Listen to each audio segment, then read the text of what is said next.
അതം മുതൽ പല കാലവും കഴിഞ്ഞില്ല, അതിലത്ഭുതം ഇന്നോളവും നിനക്കില്ലേ.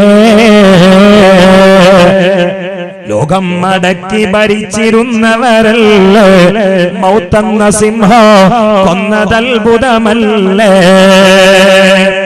സിംഹാസനത്തിന് സുബ്ഹാനല്ലാഹ് മണിമേട മുകളിൽ ഉല്ലസിച്ചവരല്ലേ, മണ്ണിന്റെ ചോട്ടിൽ പെട്ടതത്ഭുതമല്ലേ. മോനെ, ഭക്ഷണം തന്ന ഉമ്മ എവിടെ? വസ്ത്രം തന്ന വാപ്പ എവിടെ? കൂടപ്പടിച്ച അയൽവാസി എവിടെ? ഉമ്മമാരെ, കഴിഞ്ഞ തവണ വാതിനുണ്ടാകുമ്പോ കൂടെ ഉണ്ടായിരുന്ന ഉമ്മ എവിടെ? പെങ്ങളെവിടെ? ഒന്നങ്ങോട്ട് ചിന്തിച്ചോക്കെ, ഒന്ന് നന്നായിട്ട് കൽവന്നങ്ങോട്ട് പോയോക്കെ. എന്നാ ഇപ്പത്തെ കുറെ ഫിത്തനെയും ബസാദൊക്കെ നിർത്തിപ്പോയി. ഇത് മുമ്പത്തെ കാര്യമൊന്നും ഓർമ്മയില്ല. നമ്മൾ ചാടുകയാണ്, തുള്ളുകയാണ്, ഒന്നും ഓർമ്മയില്ല. ഒരു കാര്യം ഓർമ്മയില്ല. കാരണം എന്താ അറിയോ? അന്നാസു നിയാമുൻ, മനുഷ്യന്മാരൊക്കെ ഉറക്കിലാണ്. ഇദാ മാതു ഇന്ദ ബഹു നബിയുനാ മുഹമ്മദ് മുസ്തഫ. ജനനം മുതൽ മരണം വരെ, ജനം മുതൽ തുടങ്ങിയ ഉറക്കം, ഉറക്കാണ് തുടങ്ങി ഭൂമിക്ക് വന്ന മുതൽ തുടങ്ങിയ ഉറക്കം. ഇനി അത് ഉണരുന്നത് ആ മരണ സമയത്താ. ഈ കണ്ണുമെന്ന് ഷട്ടറാണ്ട് പോവേ. ഇവിടെ ഒരു ഷട്ടറുണ്ട് താന്നെടുക്കുന്നുണ്ട്. അതുകൊണ്ട് ഇന്ന് പലതും നമ്മളിങ്ങനെ കാണില്ല. അത് താന്നെടുക്കണോണ്ടാണ് നമ്മളിവിടെ അത്ഭുതം കാണാത്തത്. അല്ലെങ്കിൽ ഇവിടെ എത്രയോ കോടിക്കണക്കിന് മലക്കുകൾ ഈ സാസിലുണ്ട്. പ്രത്യേകിച്ച് ഇന്ന് വെള്ളിയാഴ്ച രാവാ. അതുകൊണ്ട് സ്പെഷ്യൽ മലക്കുകളുണ്ട്. അവരെ പണി എന്താ അറിയോ? സലാത്തിലുണ്ടോന്ന് ചുണ്ടുമൊക്കെ നോക്കിക്ക.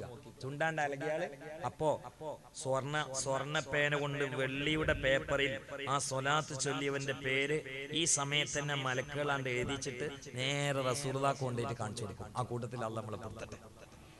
ഇതൊന്നും നമ്മൾ കാണാത്ത എന്താ അറിയങ്ങള്? നമ്മളെ കണ്ണിൽ ഒരു തിമിരുണ്ട്, ഒരു ഷട്ടർ ഉണ്ട്. അത് നേരെ അല്ലാഹ് കണ്ട് പൊന്തിക്കും. ഫകശഫ്നാ അൻക ഗിതാഅക ഫബസറുകൽ യൗമ ഹദീദ്. അല്ലാഹു ഇതങ്ങട് പൊന്തിക്കും മരിക്കുന്ന സമയത്ത്. അപ്പോ ഇന്നി അറാ മാലാ തറൗന, നിങ്ങൾ കാണാത്തൊക്കെ ഞാൻ കാണുന്നുണ്ട്. അതുകൊണ്ട് മരിക്കുമ്പോ ചിലവര് ചിരിച്ചോണ്ട് മരിക്കുന്നുണ്ട്. എന്താ നമ്മള് കാണാത്ത പോലെ കാണുന്നുണ്ട്. ചിലരോ മുഖൊക്കെ അങ്ങോട്ട് കരിവാളിച്ച്, മോന്തൊന്ന് അങ്ങോട്ട് പോടി, ചുണ്ടൊന്ന് ഇങ്ങോട്ട് ഓടി, പല്ലൊന്ന് അങ്ങോട്ട് തെറിച്ച്, നാവൊന്ന് ഇങ്ങോട്ട് നീട്ടി, അപ്പൊ കയ്യിന്റെ വിരലോ കൂടി കൂട്ടിപ്പിടിച്ചിട്ട് ബലം പിടിച്ച്, അപ്പൊ വേക്ക് കൂടി കാഷ്ടം, മുക്കൂടി മൂത്രം. എന്താ പോലും നമ്മള് കാണാത്ത കുറെ പേടിക്കുന്ന രൂപങ്ങൾ കാണുന്നുണ്ട്. അതുകൊണ്ട് എങ്ങനെ രണ്ടാലൊരു കാലത്ത് പോവാ, എങ്ങനെ പോകണ്ടെന്ന് തീരുമാനിച്ചു വരിക. അല്ലാഹു തൗഫീഖ് ചെയ്യട്ടെ. ചിന്തിക്കണേ. ജനനം മുതൽ മരണം വരെ പൊന്നുമോനെ, ആലമുൽ അർവാഹിൽ നമ്മൾ ഉണ്ടായിരുന്നു, അവിടെ തക്ലീഫ് ഉണ്ടായിരുന്നില്ല. ആലമുൽ ബുത്തൂനിൽ നമ്മൾ ഉണ്ടായിരുന്നു, തക്ലീഫ് ഉണ്ടായിരുന്നില്ല. ഇനി ആലമുൽ ബർസഖിലേക്ക് നമ്മൾ പോകുന്നു, തക്ലീഫില്ല. പിന്നെ ആലമുൽ ജസായിലാണ്, അവിടെ തക്ലീഫില്ല. ഈ 5 ലോകങ്ങളില് തക്ലീഫുള്ള ലോകം ഈ ദുനിയാവിൽ മാത്രമാണ്. ഇവിടെ വെച്ചുകൊണ്ട് തക്ലീഫ് പൂർണ്ണമായോ ഇല്ലേ, അമാനത്ത് ഭംഗിയാക്കിയോ ഇല്ലേ എന്നതിനെ അടിസ്ഥാനപ്പെടുത്തിയാണ് യഥാർത്ഥമായ ജീവിതത്തിൽ വിജയപരാജയം കണക്കാക്കുന്നതെങ്കിൽ എന്നെ കേൾക്കുന്ന മോനെ, എന്നെ കേൾക്കുന്ന മോളെ, ഉമ്മാന്റെ ഗർഭാശയത്തിൽ നിന്ന് പുറത്തിറങ്ങിയിട്ട് ഖബറാകുന്ന ഗർഭാശയത്തിലേക്കുള്ള യാത്രയില് അമാനത്ത് പൂർണ്ണമായി, കൃത്യമായി, വ്യക്തമായി, ശക്തമായി പൂർത്തിയാക്കണേ. അല്ലാഹു തൗഫീഖ് ചെയ്യട്ടെ. അമാനത്ത് കണ്ട് പൂർത്തിയാക്കണം. അല്ലാഹു ഏൽപ്പിച്ച അമാനത്തുണ്ട്. മലകളും ആകാശങ്ങളും പാറകളും പർവ്വതങ്ങളും ഭൂമിയൊക്കെ ഞങ്ങൾക്ക് പറ്റൂല എന്ന് പറഞ്ഞിട്ട് മാറിന്നപ്പോ വഹമലഹൽ ഇൻസാൻ, മനുഷ്യനാണ് ഇത് ഏറ്റെടുത്തത്. ഇന്നഹു കാന ളലൂമൻ ജഹൂല, മലക്കുകളുടെ വീക്ഷണത്തിൽ അവൻ ളലൂമുൻ ജഹൂലുമാണ്. പക്ഷെ അതല്ല എന്ന് തെളിയിക്കേണ്ടത് ഇൽമു കൊണ്ടായിരിക്കണം.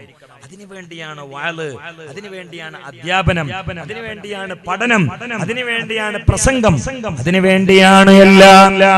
അപ്പൊ ജനനം മുതൽ മരണം വരെ മനുഷ്യൻ ളലൂമുൻ ജഹൂലുമല്ല എന്ന് തെളിയിക്കേണ്ട സമർത്ഥമായ ചിട്ടയൊത്ത തഖ്വയുള്ള ജീവിതം നയിക്കേണ്ടവനാണ് മനുഷ്യൻ.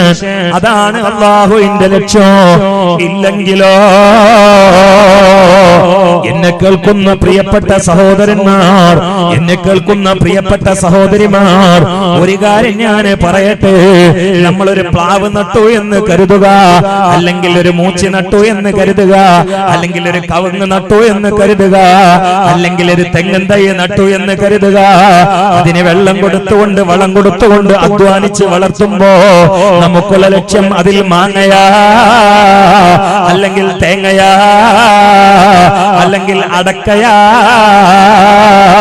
ആ മാങ്ങയും അടക്കയും തേങ്ങയും അതിൽ ഉണ്ടാകേണ്ട സമയം വന്നിട്ട് മൂച്ചിയിൽ മാങ്ങ ഇല്ലാതെ വന്ന, തെങ്ങില് തേങ്ങ ഇല്ലാതെ വന്ന, കവുങ്ങില് അടക്ക ഇല്ലാതെ വന്ന, വെള്ളം കൊടുത്ത് വളം കൊടുത്ത് അതിന് വളർത്തിയ ഈ മനുഷ്യനൊരു കോടാലി എടുത്തുകൊണ്ട് അതിനെ മുറിച്ചിട്ടുകൊണ്ട് കഷ്ണം കഷ്ണമാക്കി അടുപ്പിലേക്ക് വലിച്ചെറിഞ്ഞുകൊണ്ട് വെണ്ണീറാക്കുമെങ്കിൽ പൊന്നുമോനെ, പൊന്നുമോളെ, മനുഷ്യനാകുന്ന ഈ പടുവൃക്ഷമില്ലേ, ഈ വൃക്ഷത്തെ അല്ലാഹു ഓരോ സെക്കൻഡിലും എണ്ണിയാലൊടുങ്ങാത്ത അനേകായിരം അനുഗ്രഹങ്ങളാകുന്ന വെള്ളം വളവും നൽകി വളർത്തുന്നത് ചക്കയാകുന്ന ഇബാദത്തിന് വേണ്ടിയാ, മാങ്ങയാകുന്ന ഇബാദത്തിന് വേണ്ടിയാ, അടക്കയാകുന്ന ഇബാദത്തിന് വേണ്ടിയാ.